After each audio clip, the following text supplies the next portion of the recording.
Bonjour tout le monde, mon nom est Jacques-Antoine Normandin. Donc, je vais commenter l'audition de la Cour devant l'honorable juge Suzanne Mirault de la Cour supérieure lors de l'audition du 3 juillet 2014. Et écoutez bien mes répliques sur ce qui se passe. Ça ne dure pas longtemps, ça dure à peine 20 minutes, mais je crois que ça vaut la peine d'écouter ce qui s'est passé, puis je vous donnerai des explications pertinentes à cet effet-là. Merci.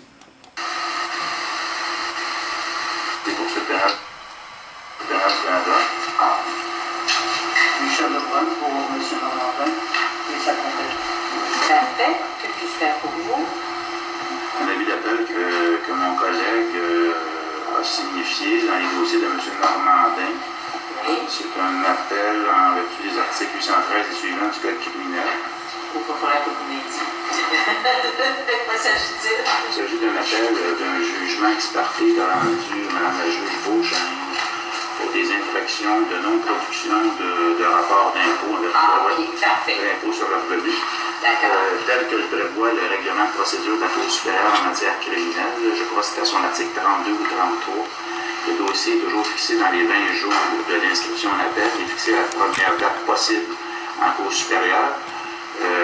Donc, ce qui resterait à faire, dans un premier temps, c'est de savoir à quel moment un juge de la Cour supérieure en matière criminelle va siéger ici. Il y a également une question de gestion d'instance, de calendrier des échéanciers qui doit être complété dans ce dossier-là. De part et d'autre, dans un premier temps, par mon collègue qui est appelant. Le tout conformément au règlement de procédure de la Cour supérieure. C'est là qu'on en est. Il y a des questions de constitutionnalité de loi qui sont avancées par mon collègue là-dedans. Moi, je lui ai dit qu'à la face même, le dossier n'est pas complet. S'il allègue que des lois, qu'elles soient provinciales ou fédérales, sont inconstitutionnelles, ça prend un avis et au procureur général du Québec et au procureur général du Canada. Effectivement. Ça, c'est clair. Donc, c'est pas complet là, pour le moment.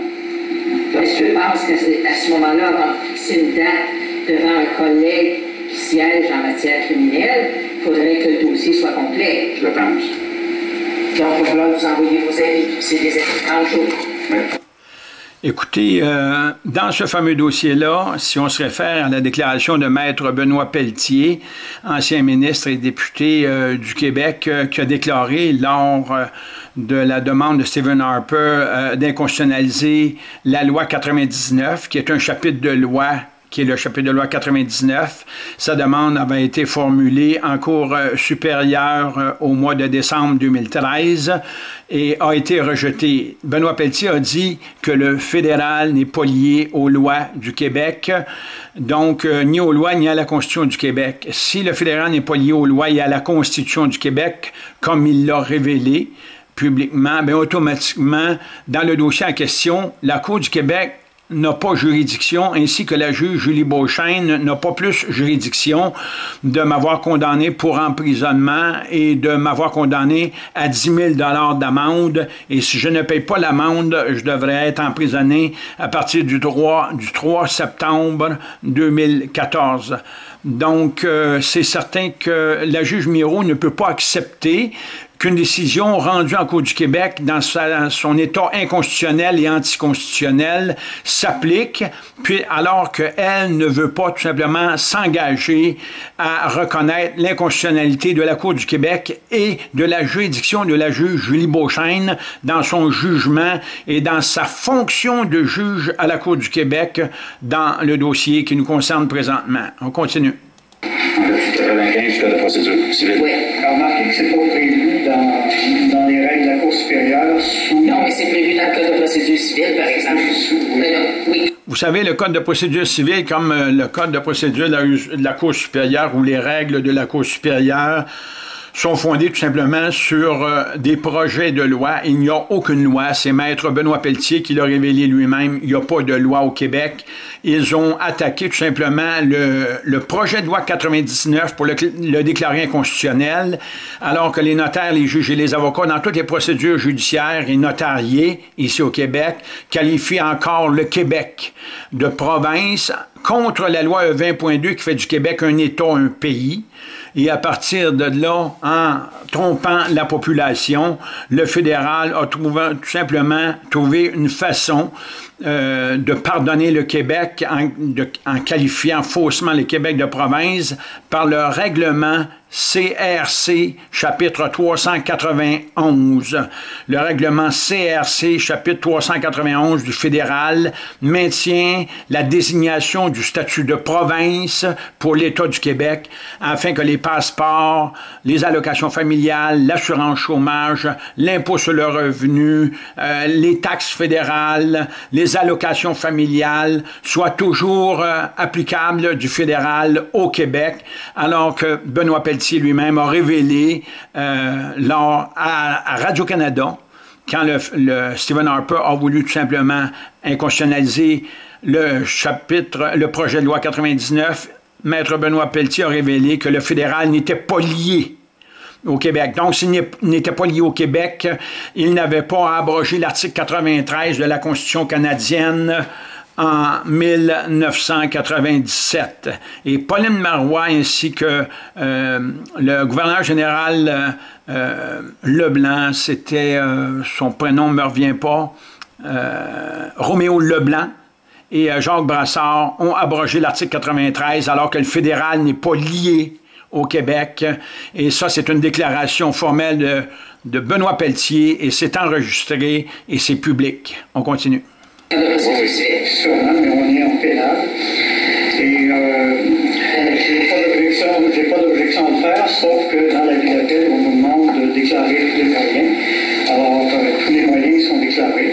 C'est la même chose qui serait fait au niveau d'un avis sur 95. Et vous devez le faire. J'ai pas de problème à le faire, ça va être fait. Bon.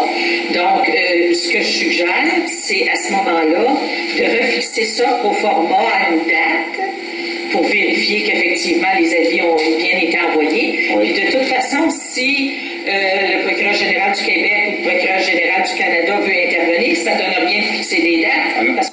Vous savez que le procureur général du Québec et le procureur général du Canada ont par la loi le pouvoir discrétionnaire et le pouvoir d'office de refuser l'avis 95 et tout débat de nature constitutionnelle est appliqué hors la loi et hors constitution. Tout ce qu'il y a dans leur fausse loi, c'est-à-dire dans leur projet de loi, qui permet de prélever des taxes, des impôts, des amendes et n'importe quelle forme ou moyen de prélever de l'argent des contribuables ici au Québec. On continue. On ne sait pas si... Mais moi, quand je vous parle de date, Mme la juge, pour vous rassurer, je ne parlais pas d'une date procédée, là. Je parlais d'une date de gestion d'instance. Oui. Donc, on peut arriver au même résultat avec Oui.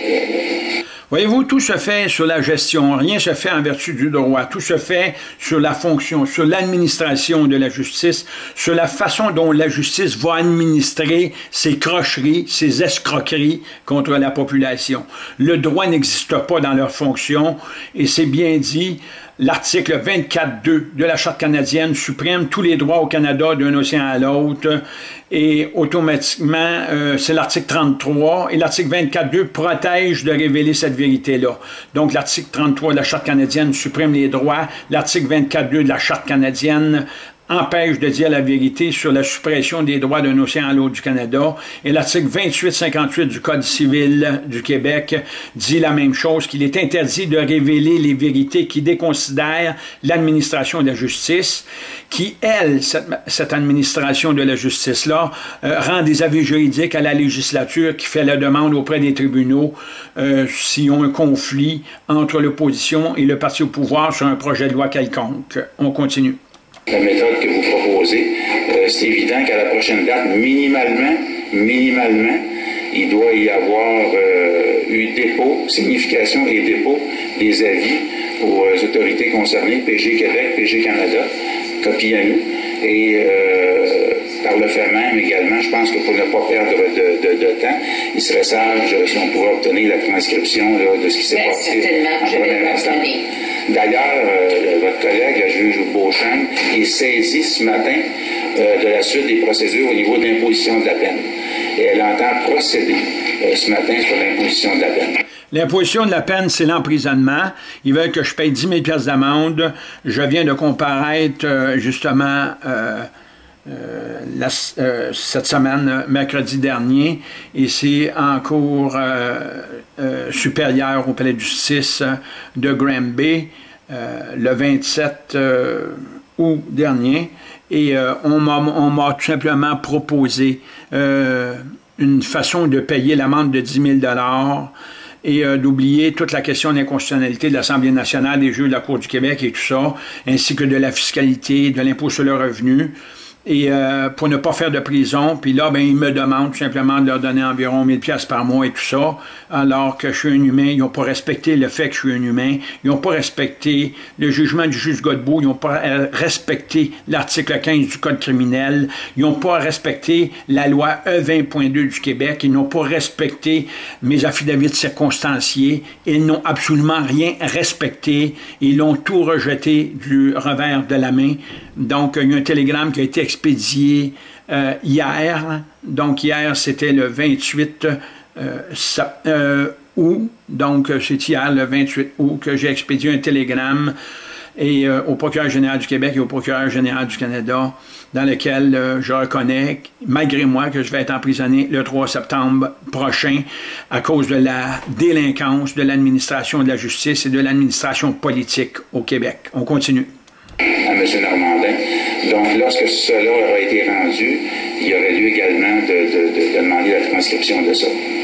Bon, je ne la demanderai pas tant qu'elle n'aura pas prononcé la peine, on se comprend? Oui. Mais je vais ordonner la transcription des notes sténographiques du jugement rendu le 24 avril 2014. Et de tout ce qui y est relatif, oui. Parce qu'il y a dû avoir des choses qui ont été faites. Il y a eu audition... Vous savez, quand je ne me suis pas présenté le 24 avril 2014, c'est parce qu'ils n'ont pas respecté le jugement du juge Godbout, dans lequel j'ai gagné parce que je ne me suis pas présenté à la cour, parce que c'est la personne physique qui a été appelée à se présenter à la cour et non l'humain que je suis. Et parce que je ne me suis pas présenté, j'ai gagné. Ici, c'est la Gendarmerie royale du Canada qui m'a tout simplement séquestré, qui m'a pris en otage. Ils m'ont emprisonné le 12 mai dernier et parce que je n'ai pas voulu contracter une discussion ou quoi que ce soit avec ce tribunal inconstitutionnel et illégal qui est la Cour du Québec et la juge Julie Beauchesne avec le juge Gaétan Dumas, c'est-à-dire le juge Gaétan Dumas, ont emprisonné mon frère Jean-Marie-Joseph Arthur comme représentant de Jean-Marie Normandin, alors que le prévenu qui était accusé, c'était Jean-Marc Normandin, qui n'avait aucun rapport avec Jean-Marie-Joseph Arthur ou avec Jean-Marie Normandin. Et la juge qui me juge présentement, Julie Beauchesne, est en situation de conflit d'intérêts. À l'époque, elle était procureure de la Couronne pour le jugement du juge Gaétan Dumas qui a été rendu contre mon frère Jean-Marie-Joseph Arthur, représentant autorisé de Jean-Marie Normandin. Il ne respecte absolument rien, ni la loi, ni la Constitution, ni les jugements des cours. Et l'impôt, c'est universel, c'est anticonstitutionnel, c'est mondial l'impôt, c'est hors de toute loi et de toute constitution. Et il emprisonne des gens non pas pour la violence, mais pour avoir enfreint une loi qui n'existe même pas. C'est écrit dans la loi qu'elle n'existe pas. C'est écrit dans la loi I3, article 1 et l'article 101.8, qu'il n'y a pas de loi au Québec. Et ça, c'est prouvé dans les deux formulaires T 1118 et RC 251 de l'Agence du revenu du Canada qui avoue qu'il n'y a pas de loi au Québec. On continue. Donc, incluant jugement et audition, pas qu'il y ait de problème là-dessus. Ensuite de ça, vous voulez avoir une date au format? Oui. Madame Lucie, auriez-vous l'honnêteté de demander à la secrétaire de me donner la cédule des juges d'ici pour les mois de juillet et août, que je puisse voir qui c'est quand? Comme ça va me donner l'opportunité de vous donner le nom d'une date qui va vous convenir et devant lequel j'ai un de mes collègues qui fait du droit criminel. Madame le juge, il n'y avait pas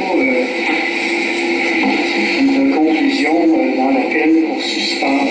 Cependant, il y avait la conclusion de faire toute déclaration de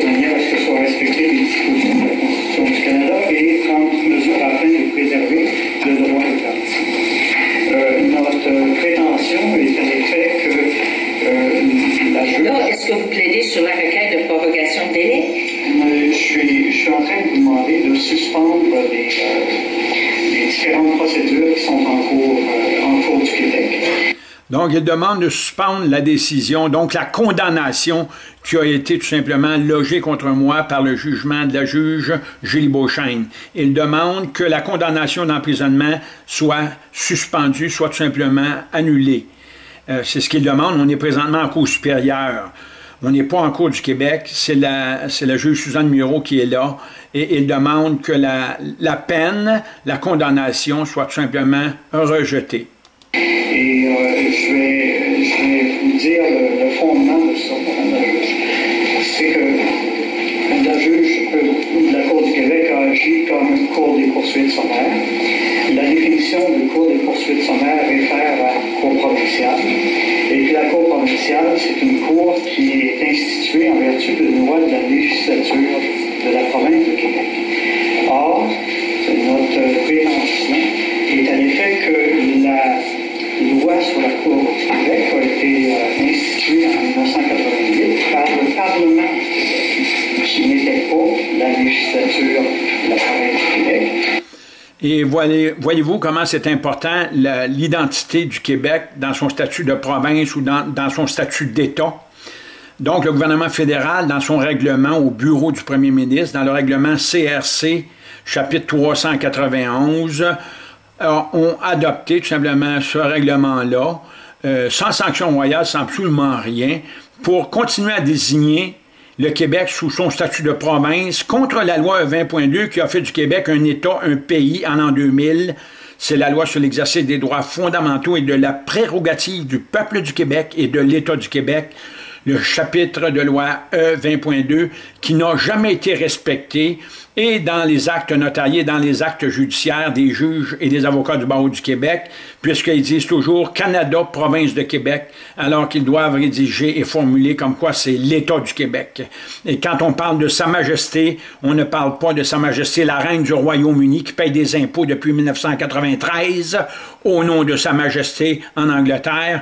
On parle de Sa Majesté le procureur général du Canada et Sa Majesté le procureur général du Québec. Deux traîtres, deux imposteurs, des gens qui sont en insurrection et en crime de lèse-majesté contre Sa Majesté la Reine du Royaume-Uni au Canada, la très honorable Élisabeth II, qui se trouve, elle, à payer des impôts au nom d'une majesté en Angleterre qui est anonyme et qui est en haute trahison contre elle. On continue.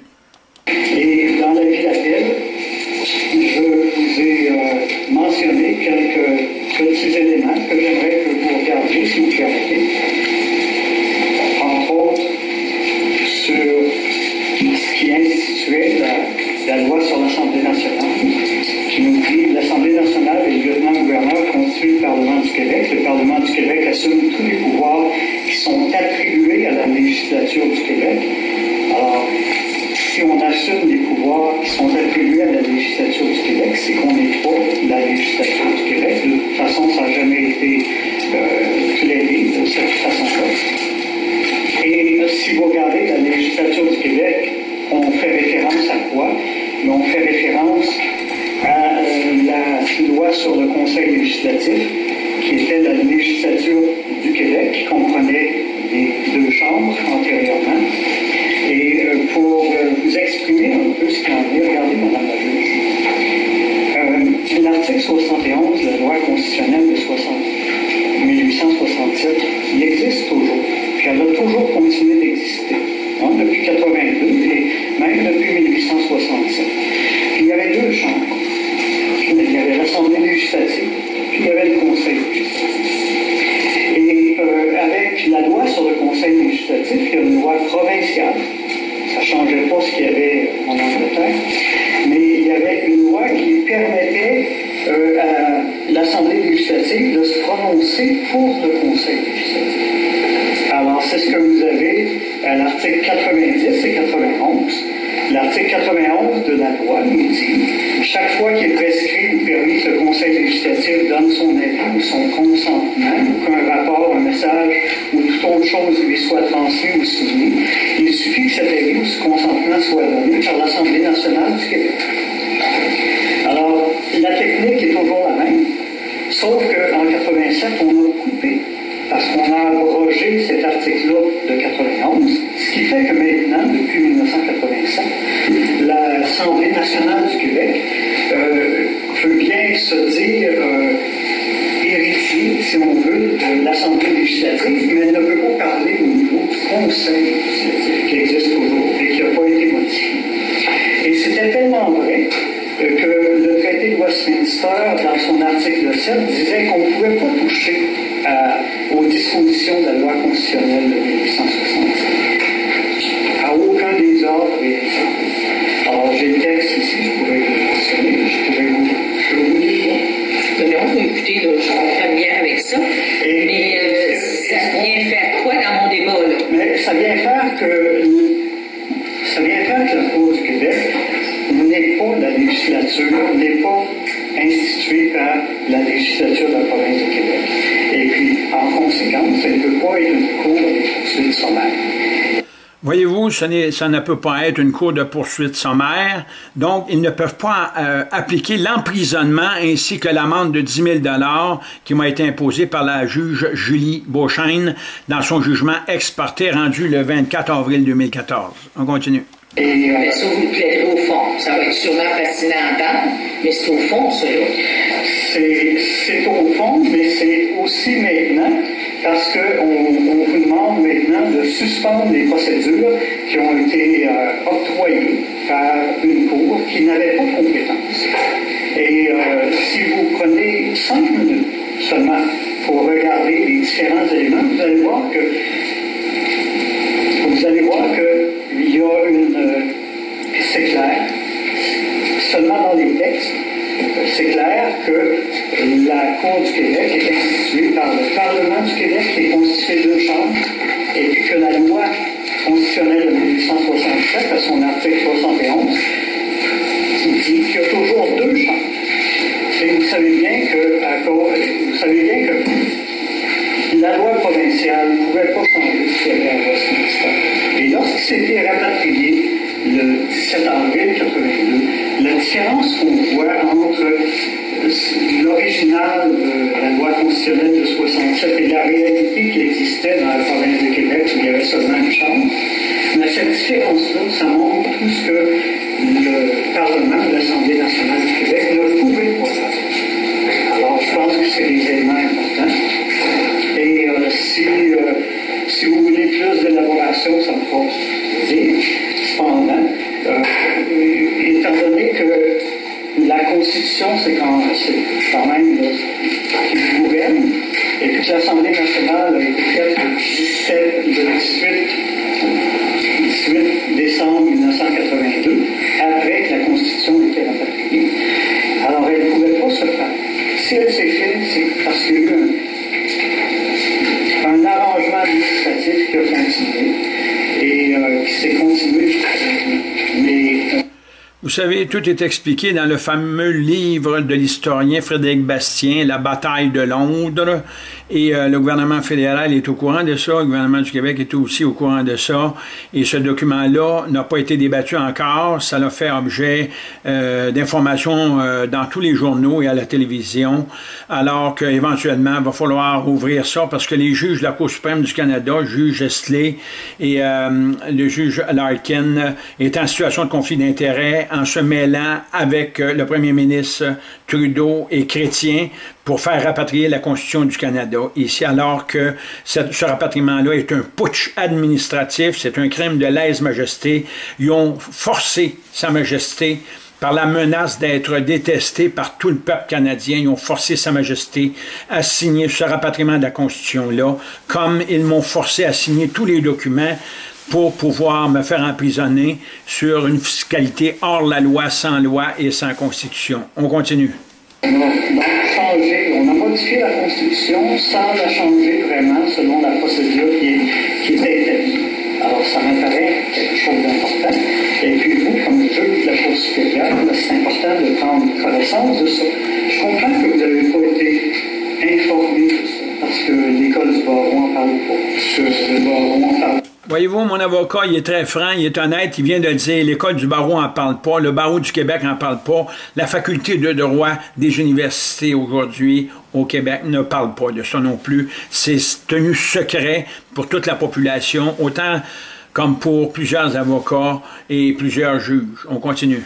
Parce qu'on ne voit pas les différentes étapes qu'il y a eu dans la législation, mais maintenant que vous êtes juge, vous avez l'autorité pour faire, et puis vous êtes un juge de la Cour supérieure, vous devez regarder ces éléments-là et puis les déterminer. Alors là, ce que je demande, c'est que M. Normandin ne soit pas soumis à une cour qui est inconstitutionnelle. Et c'est plus que...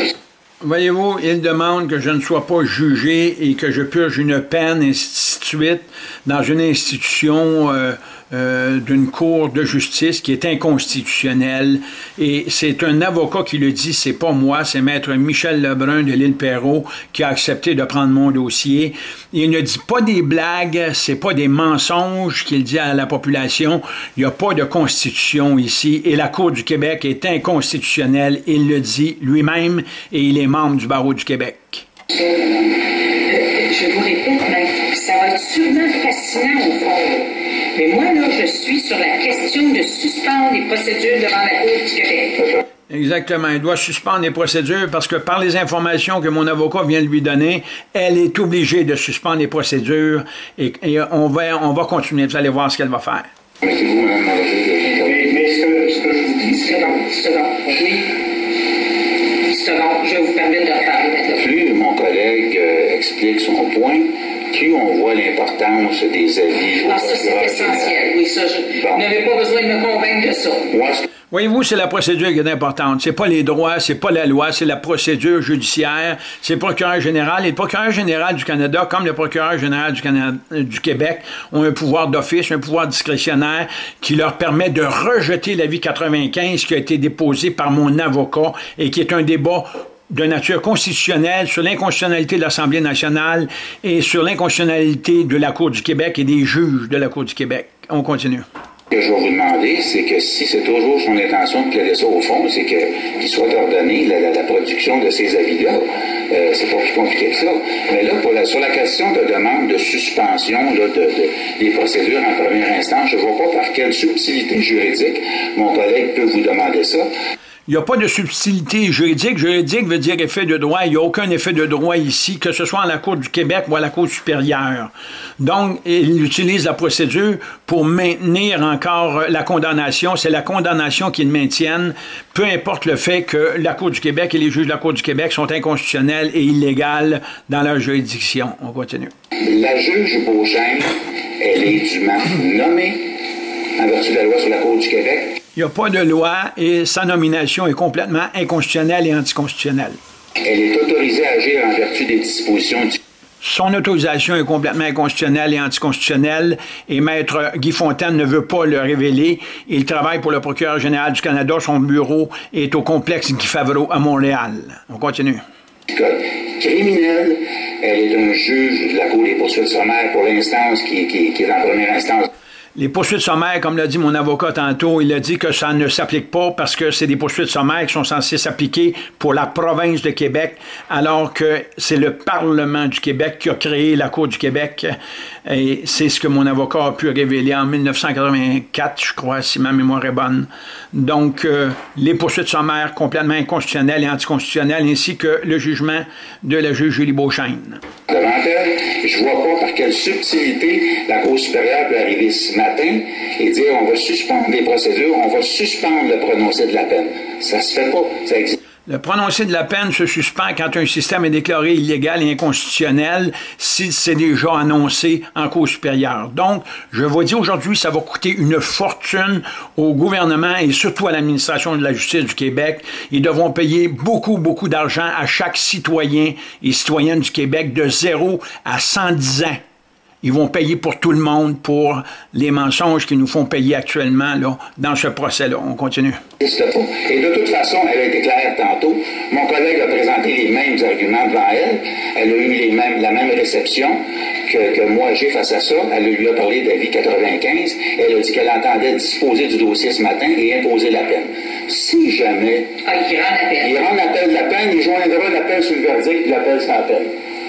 Voyez-vous, ça veut dire que même s'il envoie l'appel sur le verdict, ça ne veut pas dire que je ne serai pas condamné. Ils veulent appliquer la condamnation. On a comparu cette semaine, le 27 septembre, 27 août, et écoutez, il n'y a rien qui s'est passé, et j'étais supposé d'être,